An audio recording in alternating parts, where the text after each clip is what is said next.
সকাল, কেমন আছো সবাই? আশা করি সবাই খুব ভালো আছো। আমার একটি নতুন ব্লগে তোমাদের সবাইকে স্বাগত জানাই। আজকে হচ্ছে জামাই ষষ্ঠী, সবাইকে জামাই ষষ্ঠীর অনেক শুভেচ্ছা। তো আমি এখন রেডি হয়ে নিয়েছি, যাব মার কাছে। তো চলো পুরো দিনটা তোমাদের সাথে শেয়ার করব। আশা করি আজকের ব্লগটা তোমাদের ভালো লাগবে। তো এই আমরা বেরিয়ে পড়েছি, আর ট্রেন হচ্ছে বেলঘরিয়া থেকে 11টা 5-এ দেখেই বেরোলাম। আমরা এই 10:30 পৌনে 11টা নাগাদ বেরিয়েছি। তারপর তো আবার দমদম পর্যন্ত যাব, তারপরে যাব হচ্ছে মেট্রো করে। কিন্তু মেট্রো পেয়েছি, কিন্তু এক ফোঁটা বসার জায়গা প্রথমে পাইনি। একদম টালিগঞ্জে গিয়ে বসার জায়গা পেয়েছি, খুব কষ্ট হয়েছে। আর এখন তো নেমেই পড়েছি, মানে আমরা টালিগঞ্জে আমরা 3জনেই বসার জায়গা পেলাম, আর 2টো স্টেশন পরেই নেমে পড়লাম। কি আর করব বলো। তো চলো বাড়ির পথে যাই। তো আজকে আর রাস্তাঘাট তোমাদের দেখালাম না, কারণ তোমরা আগে অনেক দেখেছো। চলো।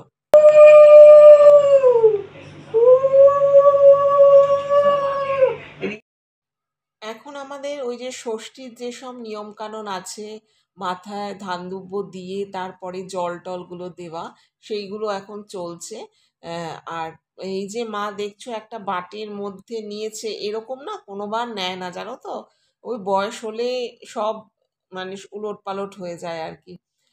কি এই যে আম দুর্ব এগুলো যত সব জিনিসপত্র রয়েছে, এগুলো একটা সুপুরির খোলের মধ্যে রেখে তার মধ্যে জল দেয়, জল দিয়ে তারপর আমাদের মাথায় দেয়। কিন্তু এবার আর সুপুরির খোল পায়ওনি, খোঁজও করেনি। যাই হোক, ভাই যা পেয়েছে বাজার থেকে সেগুলোই নিয়ে এসেছে, তাই এইভাবে দিচ্ছে। তো আমি বলেছিলাম বাটির মধ্যে ওগুলো রেখে জল দিয়ে তুমি মাথায় দাও। তো মা সেটা বললো না, এভাবেই দেবো। তো আমি আর বেশি জোরাজোরি করিনি, যে ঠিক আছে তোমার মনে যেরকম হয় তুমি সেভাবেই আমাদের ষষ্ঠীর জল দাও। যাওয়ার পর থেকে অনেকক্ষণ ধরেই তোমাদের সাথে কোনো কথাই বলতে পারিনি, কারণ আমার না টেম্পারেচার চলে এসেছিল 100-র মতো। তো আমি একটু রেস্ট দিচ্ছিলাম, তারপরে এই ভিডিও। এবার খাওয়া দাওয়ার সব তৈরি করে দিয়েছে আমার ভাই। দেখো সমস্ত সুন্দর করে সাজিয়ে দিয়েছে। দেখো তোমরা কি কি দিয়েছে। আজকের লাঞ্চ মেনুতে ছিল ফ্রাইড রাইস, তারপরে হচ্ছে ভাজা, তারপর পনির, দই কাতলা, চিকেন, চাটনি ছিল না, দই, মিষ্টি, আইসক্রিম। যাই হোক, সবার খাওয়া মোটামুটি হয়ে গেছে, ভাইয়েরটা বাকি আছে। আমি এখন খেতে বসেছি। মারও হয়ে গেছে, নীলাদ্রি আর মেয়ের তো আগেই হয়ে গেছে। তো সবগুলো আইটেমই বেশ ভালো হয়েছিল খেতে। বিশেষ করে দই কাতলাটা দারুণ দারুণ টেস্ট হয়েছিল, জানো তো। তো চিকেনটা মোটামুটি লেগেছে। যাই হোক, দই কাতলাটা খুব ভালো খেয়েছি। চলো আমার খাওয়া হয়ে গেলে ভাইকে খেতে দিয়ে দিই। সব খাওয়া হয়ে গেছে, ভাই বললো একটু পরে খাবে, তো ওর জন্য আবার আমি একটু বেড়ে দিয়েছি একই রকম। তবে ওকে আজকে, কালকে যেহেতু ওর বার্থডে ছিল, আজকে মার মতে আজকে মানে বাংলা মতে আজকে, তো সেই জন্য আমি একটু আবার এই 5 রকমের ভাজা একটু ভেজে দিলাম। আর যেরকম, আর এখানে আমি একটু ওর জন্য আলাদা করে 5 রকমের একটু মিষ্টি এনেছি, কোল্ড ড্রিঙ্কসও আছে, ওগুলো তো আছে, সেগুলো তোমাদের বলিনি। আর যাই হোক, এখানে দই কাতলা যা যা আছে এগুলো সবই এখনো খাবে। এখন বেজে গেছে 7টা, আমরা তৈরি হয়ে গেছি বাড়িতে আসবো। আর তার আগে ভাইয়ের বার্থডে উপলক্ষে একটু কেক কাটবো, এই কেকটা আমি নিয়ে গিয়েছিলাম। তবে কি বলতো, কেক কাটার ভিডিওটা কিছু টেকনিক্যাল কারণে সেটা পোস্ট করা গেল না। কি আর করব বলো, অনেক চেষ্টা করেছিলাম, মানে কেক কাটিং যে ভিডিও সেটা আর হলো না আর কি। যাই হোক, জন্মদিনের শুভেচ্ছা জানালাম আমি, তোমরাও জানিও। আর হচ্ছে এখন আমরা বাড়িতে চলে আসব।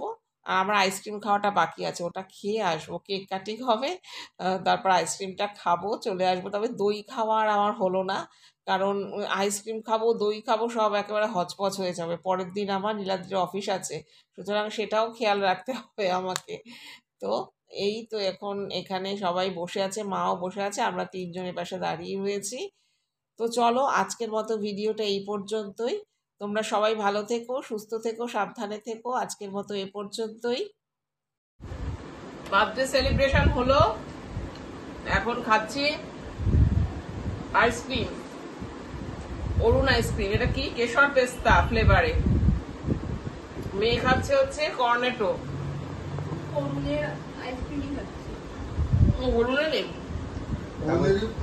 ও অরুণেরই চকলেট ফ্লেভার, সরি কর্নেটো হয়ে যাওয়া ওগুলো আমরা দিন ওই হ্যাঁ আছে আছে। নাও আমি এত খাও, আরে খাও না আমি দিতেছি খাও, একটু নাও, আমি এতটা খেতে পারি না আইসক্রিম। বলে গেছে না, বললাম ফ্রিজেই ছিল। একটু নাও একটু না নাও। না অত বারবার যদি ফ্রিজ খোলা হয় তাহলে আর ফ্রিজ থাকে। আচ্ছা চলো আমি চলে যাবো, অনেক বেজে গেছে 8টা, আর বাড়ির পথে পা বাড়াবো।